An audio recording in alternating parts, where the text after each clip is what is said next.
નમસ્કાર વિદ્યાર્થી મિત્રો, આજના વિડીયોમાં આપણે જોવાના છીએ ધોરણ 11 વિષય મનોવિજ્ઞાન પ્રથમ પરીક્ષા માટેનું પ્રશ્નપત્રનું પરિરૂપ જે શૈક્ષણિક વર્ષ 2024-25 માટે નવું આવ્યું છે તે આજના વિડીયોમાં જોવાના છીએ। તો વિદ્યાર્થી મિત્રો આ વિડીયોને અંત સુધી જોતા રહો। તો ચાલો આ વિડીયોની શરૂઆત કરીએ। તો વિદ્યાર્થી મિત્રો તમે જોઈ શકો છો કે આ છે ધોરણ 11નું સામાન્ય પ્રવાહન એટલે કે મનોવિજ્ઞાનનું પ્રશ્નપત્ર। તે કેવું આવશે અને કયા પ્રકરણમાંથી કેટલા ગુણનું પૂછવાનું છે તે સંપૂર્ણ માહિતી આજના વિડીયોમાં મેળવવાના છીએ। તો વિદ્યાર્થી મિત્રો ખાસ આ વિડીયોને અંત સુધી જોતા રહેજો। જો વિડીયો પસંદ આવે તો જરૂરથી પણ લાઇક કરજો।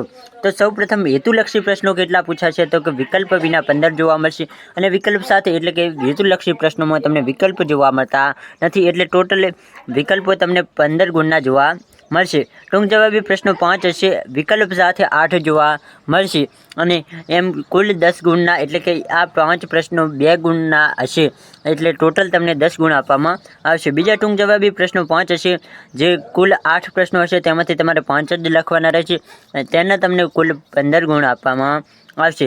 વિસ્તૃત જવાબી પ્રશ્નોની વાત કરીએ તો 2 જોવા મળશે અને 2 પ્રશ્નો તમારે લખવાના છે, 3 પ્રશ્નો તમને જોવા મળશે અને 10 ગુણ તેને આપવામાં આવશે એટલે કે એક પ્રશ્નના 5 ગુણ આપવામાં આવશે આ વિસ્તૃત જવાબી પ્રશ્નોમાં।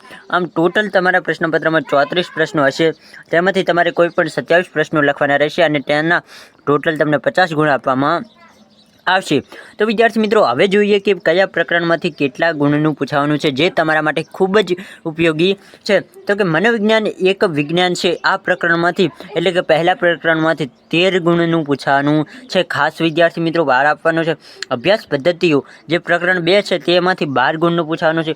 માનવ વિકાસ પ્રકરણ 3 જેમાંથી પણ 13 ગુણનું પૂછવાનું છે અને વર્તનના જૈવિક આધારો તેમાંથી 12 ગુણનું પૂછવાનું છે એટલે વિદ્યાર્થી મિત્રો તમારે ખાસ પ્રકરણ 1 અને 3 ઉપર ભાર આપવાનું છે।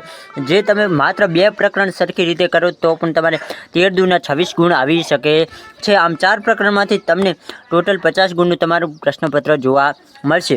તો વિદ્યાર્થી મિત્રો આગળ જોઈએ તો વિભાગ એ જેમાં 10 ગુણનું તમને જોવા મળશે, જેમાં 1 થી 10 પ્રશ્નો આપેલા વિકલ્પોમાંથી સાચો વિકલ્પ પસંદ કરીને જવાબ લખવાના રહેશે। વિભાગ 2 ની વાત કરીએ તો તેમાં પણ 1 ગુણના પ્રશ્નો જોવા મળશે।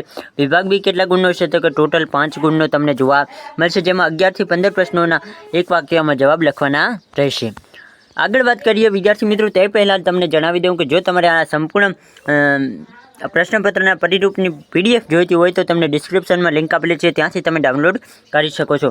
બાકી વિભાગ C ની વાત કરીએ તો ત્યાં તમને 10 ગુણનો જોવા મળશે। 16 થી 23 પ્રશ્નો હશે, નીચે આપેલા પ્રશ્ન ક્રમાંક 16 થી 23માંથી તમારે કોઈ પણ 5 પ્રશ્નો તમને જે આવડતા હોય તે તમારે લખવાના રહેશે। વિભાગ D ની વાત કરીએ તો તે પણ 15 ગુણનો જોવા મળશે, જેમાં 24 થી 31 પ્રશ્નો હશે, તેમાં તમારે કોઈ પણ 5 પ્રશ્નો લખવાના રહેશે જેના દરેકના 3 ગુણ આપવામાં આવશે।